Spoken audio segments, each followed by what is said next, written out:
ঘাটে পড়া কোথায় গেল খুঁজেও পাওয়া যায় না। এ জামাই, এবারে এবারে এবারে আচ্ছা আচ্ছা আচ্ছা আচ্ছা।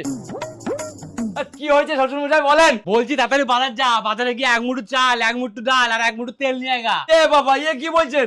এক মুঠো চাল, এক মুঠো ডাল, এক মুঠো তেল, এসব কি হবে শ্বশুর মশাই? তোমার সাধ্য হবে জামাই। এসব কি আর কি মারছে না? এ বেশি বকি না, তোকে আনতে বলেছি নিয়ে আয় গা, যা আমার দরকার আছে।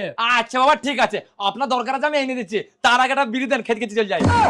শালা ঘাটে পড়া নিবংশে, তোর লজ্জা করে না? তুই জামাই হয়ে শ্বশুরকে বিড়ি চাইস? আর শ্বশুর মশাই, লজ্জা তো আমার করে, কিন্তু বিড়ি চাইয়ে আপনার কাছ থেকে খাই কি আমি সাধে? আমার তো মজবুরি আছে। হ্যাঁ, তোর আবার কিসের মজবুরি রে? এই দেখেন, আপনি বিড়ি খাবেন, আপনি বিড়ি খেলে আপনার ক্যান্সার হবে, আপনার ক্যান্সার হইলে আপনি মরে যাবেন, আর আপনি মরে গেলে আমার শাশুড়িটা বিধবা হয়ে যাবে, আর বিধবা শাশুড়ি আমি দেখতে পারবো।